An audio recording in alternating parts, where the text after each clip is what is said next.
অল্প খরচে নিজেকে আভিজাত্যপূর্ণ করে তোলার ৬টি কৌশল।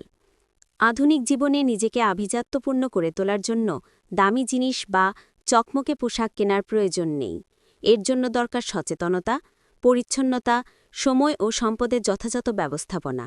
ছোট ছোট অভ্যাস যেমন সাদাসিধে পোশাক নির্বাচন, টাকা ও সময়ের হিসেব রাখা এবং আন্তরিক আচরণ, এই সব কিছুই আপনাকে সাবলীলভাবে আভিজাত্যপূর্ণ করে তোলে। এই লেখায় এমন কিছু সহজ অভ্যাসের কথা বলা হলো যা মেনে চললে মানুষ আপনাকে দেখবে পরিপাটি, পাশাপাশি আপনার জীবন হবে স্বস্তির। ১. সাদাসিধে পোশাক এবং পরিপাটি। সচেতন স্টাইল ব্যক্তিকে আভিজাত্যপূর্ণ করে তোলে। খেয়াল করলে দেখবেন কিছু মানুষকে সাদামাটা টি-শার্ট আর জিন্স পরেও পরিপাটি ও আকর্ষণীয় দেখায়। তারা বেশি পোশাক কেনেন না, বরং কম কিন্তু ভালো মানের পোশাক বেছে নেন। তারা সঠিক মাপে পোশাক তৈরি করেন এবং যত্ন সহকারে ব্যবহার করেন। এই অভ্যাসে ব্র্যান্ড নয় বরং পরিচ্ছন্নতা ও ধারাবাহিকতা বেশি গুরুত্ব পায়। ৩টি বিষয় মাথায় রাখবেন। প্রথমত, পোশাক পরিষ্কার রাখুন। সাদা কাপড় সাদা রাখুন যেন হলদেটে না হয়, আর গাঢ় রঙের পোশাক গাঢ় রাখুন। কাপড় পরিষ্কার করুন যত্নের সঙ্গে, এতে পোশাক দীর্ঘদিন নতুনের মতো দেখাবে। দ্বিতীয়ত, পোশাকের ব্র্যান্ড বা লোগো নয়, গঠনই গুরুত্বপূর্ণ। সঠিক মাপের পোশাক ও ঝকঝকে জুতা পরুন, পরিষ্কার ব্যাগ ব্যবহার করুন, এসব সহজেই দামি দেখায়। তৃতীয়ত, পোশাকের রঙের একটি সীমিত প্যালেট বেছে নিন। সচেতন স্টাইল মেনে চলুন। সচেতন স্টাইল ব্যক্তিকে আভিজাত্যপূর্ণ করে তোলে। ২. টাকার হিসেব গুছিয়ে রাখুন। প্রতি মাসের শুরুতেই সঞ্চয় টাকা আলাদা করে রাখুন। যাদের দেখে মনে হয় টাকার দিক থেকে সবসময় নিশ্চিন্ত, তারা আদতে পরিকল্পনা অনুযায়ী চলেন। তারা হুট করে বিলের চাপে ভোগেন না, বাজারে খরচের হিসেব গুলিয়ে ফেলেন না, বা ব্যাংকের ব্যালেন্স দেখে অবাক হন না। এই শান্তভাব জন্মগত নয়, বরং গড়ে তোলা অভ্যাস। তাহলে কি করবেন?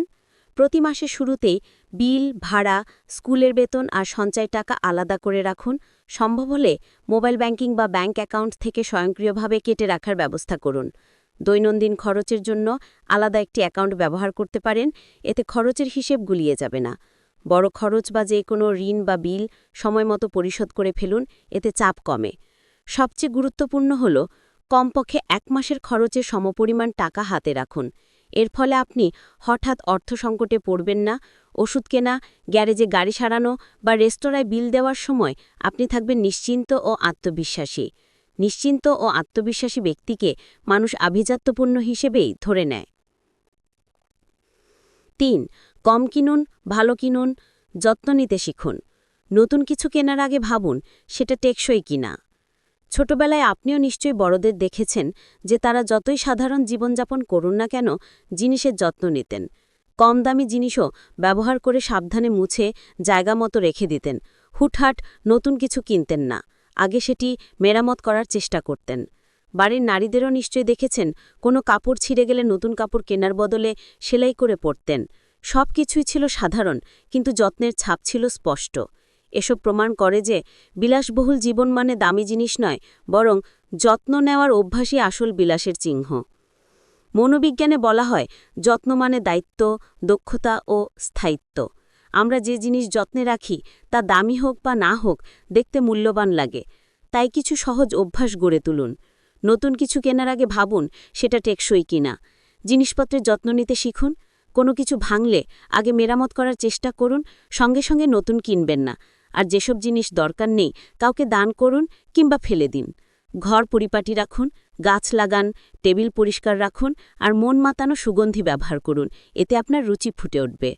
আসল স্টাইল টাকায় নয়, যত্ন আর অভ্যাসে গড়ে ওঠে। ৪. দেখনদারি নয়। দেখনদারির জন্য কেনাকাটা করা বুদ্ধিমানের কাজ নয়। অনেকেই বিভিন্ন ক্ষেত্রে দেখনদারি করে ফেলেন, অথচ টাকার বিষয়ে পরিপক্ক আচরণই বুদ্ধিমানের কাজ। বড় কিছু কেনার আগে একটু ভেবে নিন, ভদ্রভাবে দর কষাকষি করুন। পরিপক্ক আচরণে টাকার বিষয়ে প্রশ্ন করতে দ্বিধা করবেন না।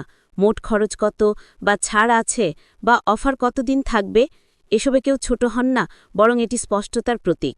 মানুষ এই স্বচ্ছতা থেকেই আপনার দক্ষতা ও স্থিরতা টের পায়। মনে রাখবেন, দাম যেমন আপনি দেন, মূল্যটাও আপনি পান। যখন মূল্যের দিকে মনোযোগ দেন, তখন আত্মবিশ্বাসী আপনার প্রকৃত আভিজাত্য হিসেবে ফুটে ওঠে। 5. কম খরচে বড় উপহার। আপনার সামর্থ্যের ভেতরেই উপহার বেছে নিন। অনেকে মনে করেন উপহার দিতে বা দান করতে হলে অনেক টাকা দরকার, কিন্তু ছোট ছোট উপহার বা দানও উষ্ণতার অনুভূতি তৈরি করে।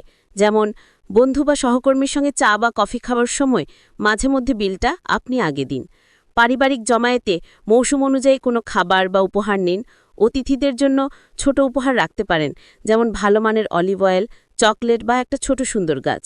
এসব বেশ কম খরচেই করা যায়, কিন্তু উদারতা ও বন্ধুত্বের বার্তাটা দেয় বেশ গভীরভাবে। 6. আন্তরিক আতিথেয়তা। আন্তরিক আতিথেয়তাকে অতটা গুরুত্ব দেন না, কিন্তু এটি সহজ আর কম খরচে আভিজাত্য প্রকাশের উপায়। আপনি শসা, টমেটো, গাজর, বিটরুট দিয়ে তৈরি তাজা সালাদ করতে পারেন। একটি প্রধান ডিশ করতে পারেন, যেমন সবজি খিচুড়ি। আপনার গ্রামের একটি আঞ্চলিক খাবার রাখতে পারেন। পরিপাটি টেবিলে ভিন্ন স্বাদের জুস রাখতে পারেন। এই ছোট ছোট জিনিসই সুন্দর ও আরামদায়ক পরিবেশ তৈরি করে। মানুষ দাম নয়, পরিপাটি ও সামঞ্জস্যপূর্ণ পরিবেশ মনে রাখে। সুন্দর আতিথেয়তা আপনার বানানো সাধারণ খাবার চমৎকার পরিবেশই বিলাসিতার অনুভূতি দেয়। এই লেখার উদ্দেশ্য আভিজাত্য প্রদর্শন নয়, পরিপাটি ও যত্নশীলতা দেখানো। নিজের যে কোনো জিনিস, সময় ও সম্পর্কের যত্ন নিলে আপনাকে আভিজাত্যপূর্ণ বলতেই হবে। সূত্র, ওয়েজ আউট।